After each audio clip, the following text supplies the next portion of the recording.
So here, if it was really Jesus telling Martha not to serve, not to be a deacon, then Jesus needed to learn his lesson and stand corrected. The readings started with the gospel reading today. That was acknowledging that some of you may not like it. Maybe since you're a hard worker, or getting compared negatively against a sibling, or simply that you hear a criticism of what's much too often women's work. Maybe with a question of just who Jesus thought would make that meal and the bread and all of that and do the dishes if Martha didn't.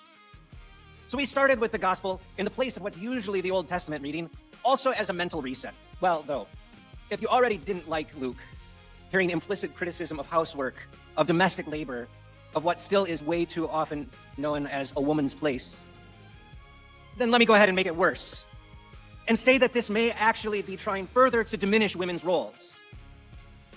It comes from the mouth of Jesus. And I really hope that it was the writer Luke who just put it on Jesus' lips. I want to say something about diminishing women's roles, because I think that we have the wrong idea of what a woman's role in marriage is, because, watch this, the generation before my generation, and even the generation before that, their parents may, in some contexts, had the wrong perception or wrong view of the role of a woman. And this is in speaking to diminishing roles. And this is, this is why, y'all, it's very important to know how lies gain power, or how a lie can be powerful. A lie, the best lie is a lie that's laced, that's integrated with truth. And I'm talking about most of it is true. I say a good lie is 90% truth, 10% lie. So you lace it with truth, and then that way you're able to deliver the lie and people will accept it because most of it was true. So yes, it is true that women's roles, as far as I guess some churches standpoints, I'm not going to say all, but some churches standpoints, and then some churches have just gone over the board with their roles, where you can just do anything. But before that happened, there was a diminishing of the roles, to where a woman, and they would even mock, women that wanted to do the Christian thing, and they would say, you're just going to be barefoot and pregnant.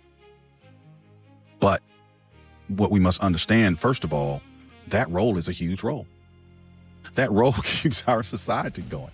That role produces good, godly seed. Oh, my Lord. What are we talking about? Okay. So that's not a diminished role, but there was a lot of movement towards making that basically the only role, or highlighting only that role. Barefoot and pregnant, or you clean up, cook, and have babies. That's not the godly role of a woman. No. Her role is much bigger than that.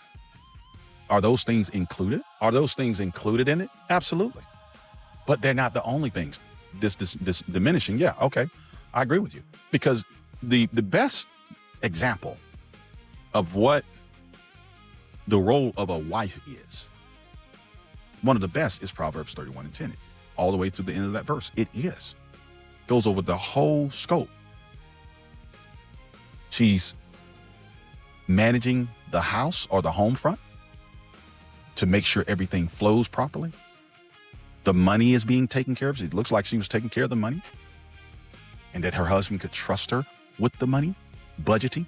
Budgeting is very important. Do you realize that budgeting can make your house sink or swim? Y'all better hear me now.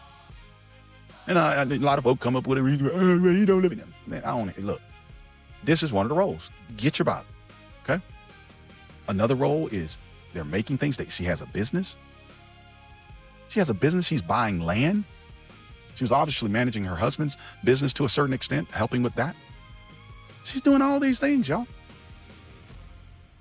So the role should not be diminished, because when we diminish the role of the woman, that opens up the door for people, I think, like this, that's going to come in here and say something crazy. It looks like this man's going to say something crazy to try to take away from God and diminish the word of God, dishonor the word of God.